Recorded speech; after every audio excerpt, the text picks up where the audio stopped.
Bismillahirrahmanirrahim. Assalamualaikum warahmatullahi wabarakatuh.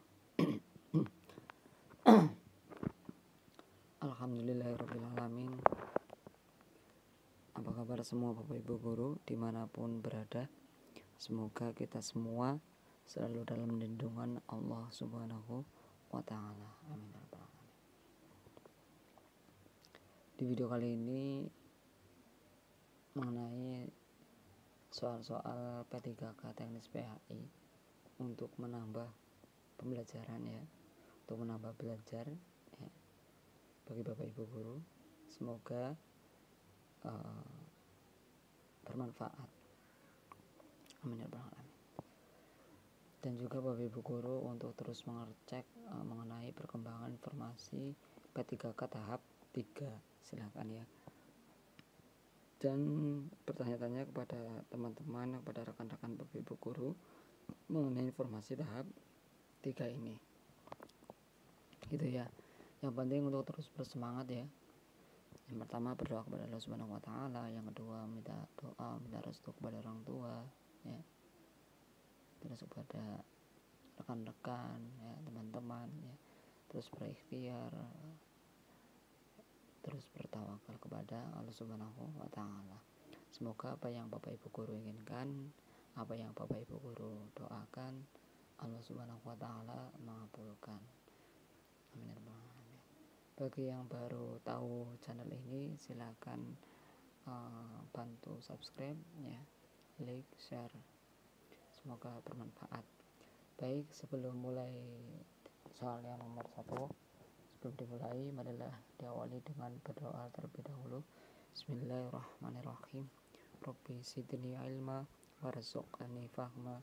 Amin ya rabbal alamin. Langsung mulai soal nomor 1. Siapakah tokoh pertama yang melahirkan pemikiran Mu'tazilah? Ini soal yang sering keluar ya. Silakan Bapak Ibu Guru untuk memahami soal ini ya. Ini jawabannya yang mana? Siapakah tokoh pertama yang melahirkan pemikiran Mu'tazilah? A. Al-Farabi, B. Al-Kindi, C. Wasil bin Atta, atau D. Al-Baghdadi. Silakan Bapak Ibu Guru menjawab. Yaitu jawabannya yang C. Wasil bin Atta. Baik, semoga bermanfaat dan semoga keluar di tahap 3 nanti. Kita lanjut soal yang nomor 2. Secara terminologi, kata ta'wil memiliki arti A. Mengembalikan makna lafaz kepada makna sebelumnya, B. Mengembalikan makna lafaz kepada aslinya, C. Menghadapkan makna marjuh karena ada menyertainya, atau D. Memalingkan lafaz dari makna rajih kepada marjuh karena ada indikasi yang menyertainya. Silakan Bapak Ibu Guru memahami soal ini ya.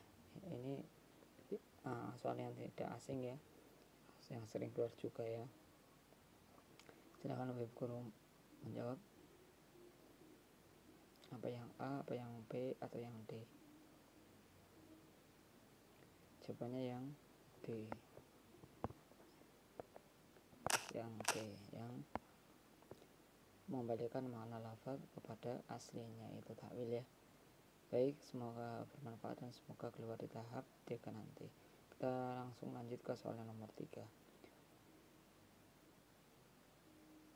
Ayat Makkiyah dalam ulumul Quran adalah A. Ayat yang turun di Mekah, B. Surat yang turun di Mekah, C. Ayat atau surat yang turun sebelum hijrah Nabi Muhammad SAW, atau D. Ayat atau surat yang turun di Mekah sewaktu akan hijrah Nabi Muhammad SAW ke Madinah. Silakan Bapak Ibu Guru memahami. Nah, ini yang tidak asing ya. Ini soal yang sering keluar juga. Apa yang A, apa yang B, apa yang C, atau yang D? Silakan. Itu jawabannya yang B. Apabila ada kesalahan, ada kekeliruan dari saya, mohon untuk dibenarkan. Kita lanjut soal yang nomor 4. Apa yang dimaksud dengan ayat-ayat mustasbih? A. Ayat-ayat yang mengandung nilai-nilai metaforisnya. B. Ayat-ayat yang mengandung nilai-nilai muamalah. C. Ayat-ayat yang mengandung ajaran-ajaran akhlak. Atau D. Ayat-ayat yang mengandung ajaran ibadah. Silakan Bapak Ibu guru mulai menjawab.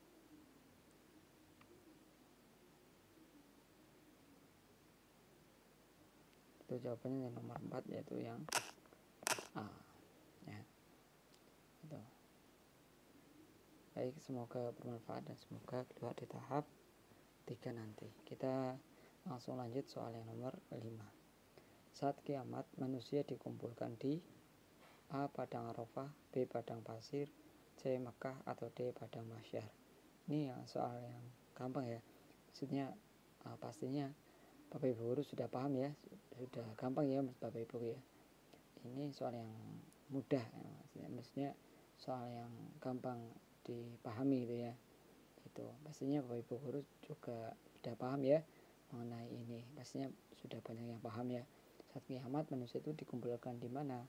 Apa padang Arafah, apa padang pasir, apa Mekah, atau padang Mahsyar. Jadi nomor 4 jawabannya yang nomor 4 yang mana ini? Nomor 5, yaitu nomor 5 yang D gitu ya. Pastinya ketika ada soal-soal yang Bapak Ibu guru sudah anggap tahu, sudah ingat, sudah paham, sudah yang sering keluar ya, yang sudah dipelajari itu sering keluar, ketika diseleksi langsung centang saja ya. Nomor 6, kita lanjut soal nomor 6. Wajib muqayyad adalah A. Kewajiban yang harus segera ditunaikan. B. Kewajiban yang waktu pelaksanaannya hanya boleh dipergunakan untuk melaksanakan kewajiban tersebut. C. Kewajiban membayar piutang setelah lewat temponya. Atau D. Kewajiban qadhi dalam keharusan menghukum si pelanggar aturan. Silakan Bapak Ibu guru pahami. Wajib muqayyad itu wajib yang apa gitu? Apa kewajibannya harus ditunaikan gitu ya? Apa kewajiban waktu pelaksanaannya hanya boleh dipergunakan untuk melaksanakan kewajiban tersebut gitu ya? Atau yang C, apa yang D? Silakan Bapak Ibu guru menjawab. Jawabannya yang B. Baik ya, apabila ada kesalahan, ada kekeliruan, mohon untuk dibenarkan. Baik, kita lanjut soal yang nomor 7. Salah satu asas kewarisan ya, adalah ijbari hal. Ini mengandung maksud ya. Salah satu asas kewarisan adalah ijbari. Hal ini mengandung maksud A. Harta waris sebelum dibagikan kepada ahli waris harus sudah dilaksanakan utang wasiat. B. Perpindahan. C. Perpindahan bagian-bagian ahli waris sudah ditentukan oleh pewaris pada masa hidupnya. Atau D. Pembagian warisan harus sesuai antara hak dan kewajiban serta kebutuhan masing-masing ahli waris. Silakan Bapak Ibu guru memahami ini ya, mengenai salah satu asas kewarisan. Nah, ini asas kewarisan adalah ijbari. Nah, gitu ya. Hal ini mengandung maksud apa? Maksudnya apa? Nah, dalam asas ijbari ini, asas kewarisan ini mengandung apa? Apa yang harta waris sebelum dibagikan kepada ahli waris harus sudah dilaksanakan? Apa yang maksudnya harta waris itu ya, sebelum dibagikan kepada ahli waris harus sudah dilaksanakan utang wasiat. Apa perpindahan ya? Ini perpindahan mungkin ke ahli waris kepada utang wasiat, apa itu ya? Ini perpindahan harta waris kepada ahli waris ya, misalnya ini ya. Apa perpindahan bagian-bagian ahli waris sudah ditentukan oleh pewaris pada masa hidupnya. Atau yang D itu ya. Silakan Bapak Ibu menjawab.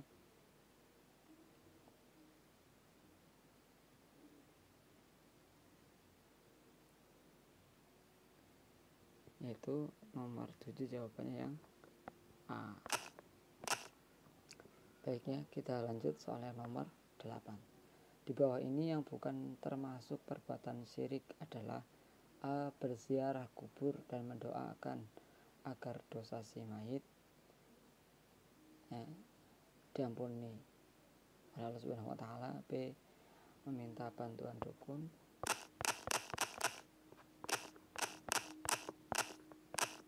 C. Memakai jimat. Atau D. Menggelar ritual ruwatan.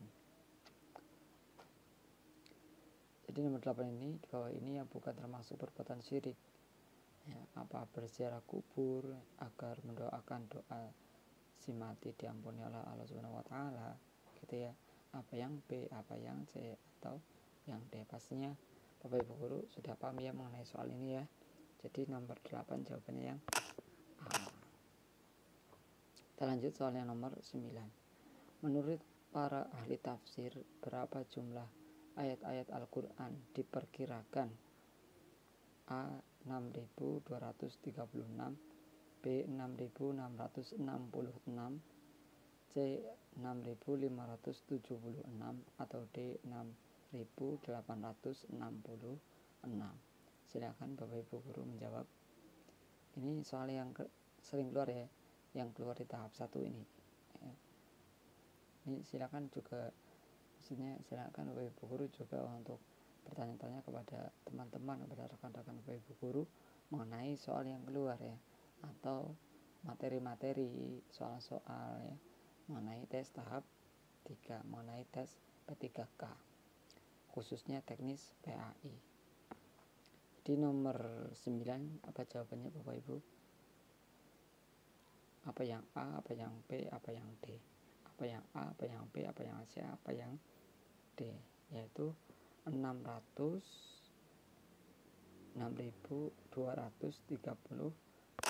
Jawabannya yang A. Kita lanjut soal yang nomor 10. Di bawah ini yang dimaksud dengan fikih siasah. Nah ini mengenai fikih pasti ya keluar itu ya, sering keluar juga ya untuk prediksi untuk pembelajaran Bapak Ibu guru. Silakan ya. Di bawah ini yang dimaksud dengan fikih siasah adalah A. Fikih tentang politik ketatanegaraan Islam, B. Fikih tentang ibadah, C. Fikih tentang muamalah, atau D. Fikih tentang jinayah. Nah ini soal yang sering keluar juga ya, gitu ya. Jalan Bapak Ibu guru untuk memahami, untuk mengingat gitu ya mengenai soal ini ya. Jadi nomor 10 jawabannya yang mana ini? Udah jelas ya, ini soal yang sering keluar ya. Juga apabila Bapak Ibu sudah tahu, sudah paham, sudah sangat hafal, itu ketika pas hari seleksi langsung centang aja ya, pahami pernyataan soal, kata kunci soal. Jadi nomor 10 jawabannya yang A. Itu ya, ini soal-soal yang sering keluar ya, soal-soal berdasarkan FR ya, itu. Semoga bermanfaat ya bagi kita semua ya. Yang penting untuk terus bersemangat ya, berdoa kepada Allah Subhanahu wa taala. Yang pertama berdoa kepada Allah Subhanahu wa taala, yang kedua itu minta doa, minta restu kepada orang tua, yang ketiga minta doa, minta restu kepada teman-teman ya, yang keempat itu terus berusaha berikhtiar gitu ya, terus belajar dengan semangat ya. Yang kelima bertawakal kepada Allah Subhanahu wa taala, hasilnya Allah Subhanahu wa taala yang menentukan ya. Seperti itu, yang penting terus bersemangat, bertawakal, berserah diri kepada Allah Subhanahu wa taala ya. Seperti itu.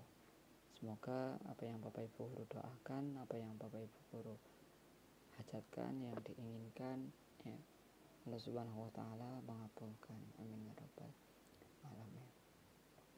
Apabila ada kesalahan, ada kekeliruan dari yang saya sampaikan, saya mohon maaf yang sebesar-besarnya, yang setulus-tulusnya ya, dan mohon untuk dibenarkan ya apabila ada soal-soal yang salah gitu ya, untuk berkomentar di bawah ya, silakan.